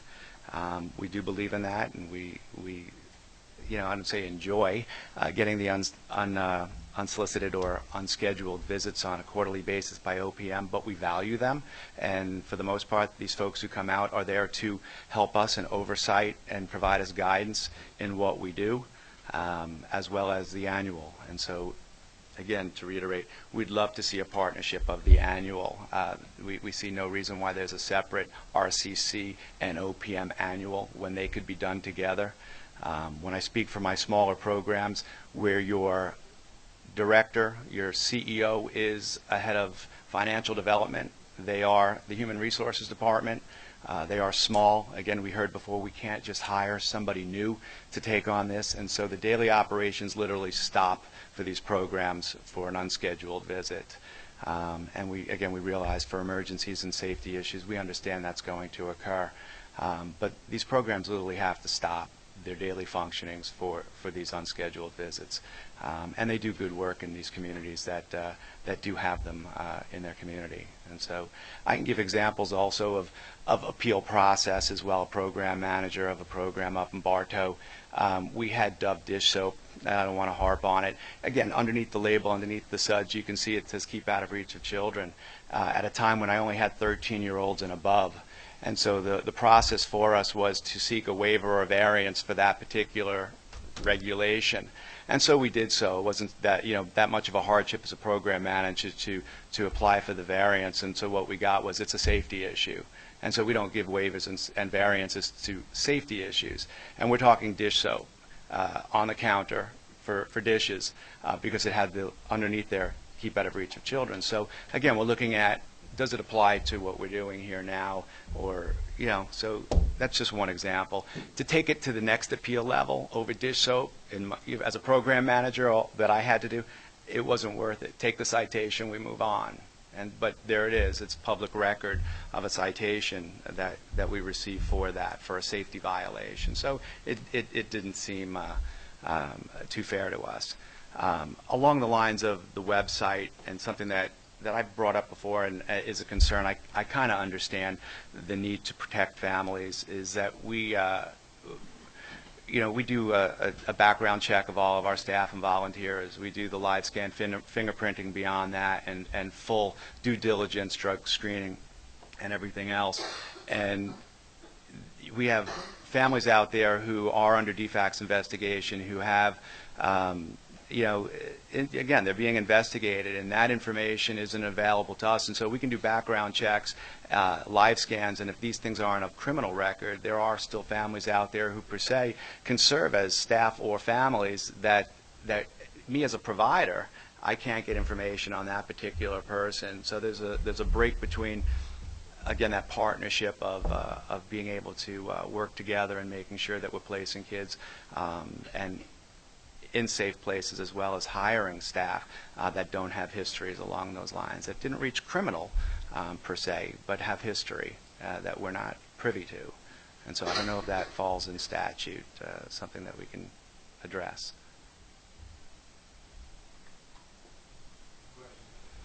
Any questions for Mr. Yarsh? I've got a question. When would you place a child in a shelter like this instead of in a foster home for temporary? They were considered emergency placements. Our judges, specifically in Bartow, where I'm more familiar, is if there was no placement, or if it was a Friday night or a weekend, and it became a placement issue, and we didn't know what level of care they needed. And so I can't start with a PRTF, yet the behaviors in that home are somewhat frightening to foster carers. We can put them in an emergency placement right now, and let's assess. And if there are medical needs, we address those. If there are stabilization, again, behavior needs, then we're in a facility with full-time staff who've been trained to handle that need. And so we can now either assess and move them down. We go to the 72-hour hearing and say they are and present as suitable for foster care or adoption, or we can continue to stabilize and assess and say, wait a minute, we need a higher level of care. There's really some serious behavior. Well, I guess from a rural area, I was not really aware of these. Thank you. Mr. Yarsh, to what extent does the Georgia Emergency Stabilization Center receive children that are or have been a part of the commercial sexual exploitation kind of crime scene that it seems prevalent? To what extent you're seeing children come into your system with that background? Very few, based on those needs. And while I was in Bartow, we had one such. Again, they're looking really to protect that youth in that environment. And so they wanted to equally make sure to preserve them for hearings and everything else. And for the most part, we're community-based. But we did, in my stay at Flowering Branch, had one such. But there is some undue risk with that, because if they are tied to a criminal element and they do have cell phones, which all of our kids still do, you're inviting that element into the safety issues for your other youth and program. And so it's challenging. There's a challenging balance in placing that youth in some of these community-based. We were quite successful, and the young lady is in one of our programs in Dahlonega now, and she's very successful and doing very well, and it's been several years that she's in school and progressing. The other part that we do serve is the runaway homeless youth, and many of our programs have federal funding to serve the homeless population for up to 21 days. And so they're not DFACS placed. And so we can, again, work with families or relatives and find placement for them.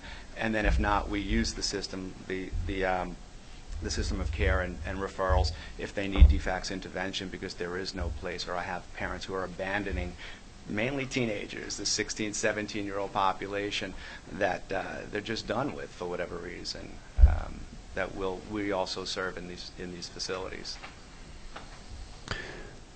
Any other questions for Mr. Yarsh? Thank you very much for your testimony today, and thank you for coming. It's just 10 minutes after 12, just about. I would like to call on one more individual to talk about the commercial sexual exploitation of children, just very briefly, and then what I want to do is just I want to touch on this. This is not really covered in terms of our overall regulations, but we're seeing more of this and a greater need to try to provide some level of child care protection, and I think I just want to touch on that briefly. So would you come up and speak just briefly on that subject for me, and then while she's coming up, I know there's some agency personnel that are here today, and I want to thank all of you for coming. I'm going to stick to the 2 hours that I had set for this meeting. I know that individuals from Dr. Chris Rustin is here today, and just as an overview to the committee, scheduled a day a couple of weeks ago where I met with almost all the agency personnel before this meeting so that I could get a sense of how much information we would have. I unfortunately did not do the same thing with our child care providers, so hence my misjudgment of how much time we would need today. With that being said, though, I know that with DPH, their involvement with the child care providers really deals with inspections in the kitchen. And so that's the predominant aspect of their involvement. I'll ask them to come back but plan on just speaking initially at our next meeting on the 25th. And so that you can hear from them very quickly. I don't think there's a lot of regulatory oversight there that we'll need to delve into. Maybe there will be, but I don't expect that. But I didn't want to keep Dr. Rustin or any of the other members from staying any longer than you need to. And then what we'll do is start from there, and then we'll have DHS and DFACS talk briefly. I also interviewed with DBHDD, and there was some overlap there that we will discuss. So we'll try to hear those DPH and DBHDD pretty quickly, and then I think we'll spend the most of our time at our next meeting on the 25th talking with the DHS and DJJ. I do want to express my sincere appreciation for you being here and listening to all this testimony that we've heard. So let's plan on that the next go around, and I won't keep you because I know some of you have some meetings that you have to attend. With that said, please introduce yourselves again so we can, for the record, and then we'll turn it over to you for just a moment. Well, thank you, Chairman and representatives of the committee. I appreciate you highlighting the issue of commercial sexual exploitation, although it is smaller in the scheme of what we're talking about today. Appreciate the opportunity. My name is Heather Stockdale. I'm the Executive Director of Georgia Cares, and we are the coordinating agency for the state of Georgia serving victims of CSEC, commercial sexual exploitation, and domestic minor sex trafficking. So we coordinate, we accept the referrals, we do assessments to see these children and determine what their needs are, and then we work with DFACS and DJJ to find the proper placement for these children. So I'm here to support one of our providers, Wellspring Living, who's here today to talk about their specific experience working with DFACS and the state regulations. Thank you, Mr. Chairman, Committee. My name is Mike Ennis. I'm the President and CEO of Wellspring Living. In respect of time, I'll just maybe highlight a couple of key components, and I'd be happy to more specifically put this in a written form or an email that would be helpful to the committee as you study this issue. I would say at the onset of my comments that we really see ourselves as a partner with DFACS and other providers, so we want to be a part of the solution and certainly not combative in any way. It's a complicated subject. It's a complicated issue. The children we serve, because we specifically focus on DMST, is extremely complicated. Our major issue really is communication. I think if I could put it, and I could highlight that in a number of details, and again can do that in an email or some other report that would be appropriate. But just I think the turnover rates, the ability to connect because of the crisis nature of the children we serve is really an important issue, and our inability to do that effectively and efficiently is problematic. Again, because of the crisis nature of that. I think the lack of funding resources for these children specifically in terms of many of the mental health challenges that they have is an issue as well. There's adjustments that have been made in Medicaid funding, which we end up actually getting because we're a maximum watchful oversight facility. We get really a lot of PRTF children that funding is not available to them really where they need it. And so that they come to our facility, which is really not an appropriate placement, even though we are that step down. I think that's something that really needs to be addressed and communicated. The again, just the communication component of being able to respond quickly if we have a need and need to get services or need to get information regarding one of our children with defects has been problematic. We have one child in our program right now. She's been in there 30 days. She still doesn't even have a case manager. And so that is a problem because she's not. We can serve her, but there's a limit to what we can do without that being assigned and appropriate. The other issue I'd like to, because again we focus on DMST, C-sec children, is really the identification of providers around DMST. And having communicated with a number of national, even international organizations, this is a hot button. We've been doing this for 13 years, so we're not new to the space. But because of the private funding potential, the emotional side of the issue, there are a lot of organizations that raise their hand as providers, and that's to me is problematic. That there needs to be some kind of a criteria or some kind of a requisite identified with organizations that really are going to address CSEC specifically. And that's maybe a broader issue. I don't know how this committee would address that. That's complicated as well. But we would just offer to be a resource and communicate as best we can. Again, if it would please the chairman, I can provide this in some kind of a written form for evaluation or even a subsequent offline meeting if necessary. I think that would be helpful. Representative Oliver. What I'd like to see as a follow-up is what is the exact nature of the state money at this point and the federal money that's flowing, just to give us an update, because there has been a lot of activity and I'd like to update myself.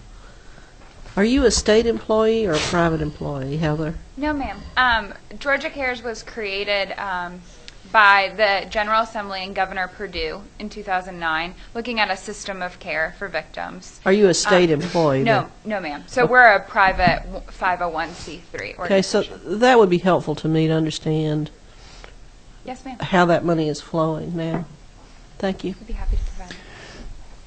I think that there's been a sincere concerted effort by members in both the Senate and the House to try to look at funding some of these issues. From what little I've learned, there's a tremendous amount of time necessary to allow an individual to recover in terms of gaining some normalcy back to their lives after being the subject of this this horrible industry, and to try and go from that traumatic occurrence in one's life, and then to gain normalcy and trust, and to reshape what should be normal. It seems like it takes a very long time, and so that there's a need for that to be looked at in terms of funding. Let me just try to do a little summation, if you will, of things that I'd like to see at the next meeting, and that's part of the reason why I think Chairman Houston was keen to point out to me that meeting every week might be too fast, and that is, and that just comes from my newness to doing this. But what I'd like to see is that we've had a lot of information given, and we've had a lot of abstract thoughts presented. I'd like to try to get those into concrete form, and that meaning specific. Together Georgia has provided us with some of that information. If it is not contained within the Together Georgia suggestions, then what we're looking for is I'd like to try to get some concrete language as to how to address these issues. If there is a particular regulation that we want to modify in any shape or form, modify meaning in the broadest sense, repeal, expand, or contract in some way, shape, or form, then I need to know that. I need to know specifically what code section or what regulation. If you are suggesting that we look at a restructuring, as what we heard just a little while ago, in terms of who has a duty or responsibility, whether it's inspection, annual or otherwise, then I'd like to see some information specifically on that type of consolidation. We heard Ms. Carter talk about possibly looking at Arizona and trying to consolidate those inspections and annual licensing. Let's look at that specifically and say, okay, what are the pros and cons of that? There may be benefits. There also, likewise, whenever we go to tweak something, we inevitably have an unintended consequence that creates a problem. Well, let's try to anticipate what the problem may be and then weigh those. As a committee, we can weigh those in terms of our ultimate recommendations. Now, that being said, on the private side, I know that the public sector, we've had wonderful faces that I see here today that I get to see on a regular basis these days, it seems, listening to all of this testimony. So this gives you an opportunity to try to tailor what you're going to present to us at the next meeting. We had talked before about doing a general overview of what each agency provides in terms of child care providers. What do they do? So you'll get an education on that. And I've already seen PowerPoint presentations on that. They're already organized. They're ready. They came prepared today to give that to you. I just let this run as long as I thought I could let it run. But that will be the first thing on the agenda, is to get that overview so that we'll all be speaking some of the same acronym language that they're speaking. And then from there, let's delve into trying to do some addressing specific issues where you know there's overlap as an agency, where there can be some streamlining. Let's try to target those as best we can. If you fundamentally see a problem with that, I need to know that too. I think the committee wants to hear both sides of this story. And then I think that we'll follow up with more information. Heather and Mike, if you will provide us more information, I'll disseminate that out to the committee, and feel free to have offline communications directly with folks. I hope that gives you some sense of some direction going forward. And my goal, I hope, for the committee will be that we actually come out with a product, a list of recommendations. And I'm not talking theoretical. I'm talking very specific recommendations that then we can go back and present to the Speaker, to the Lieutenant Governor, and to the Governor's office from this committee, and then see where that shapes up during the next session. Any questions or comments from members of the committee? Thank you. Okay. All right. Well, thank you, everyone, for coming. We'll see you on the 25th at 10 a.m., same room.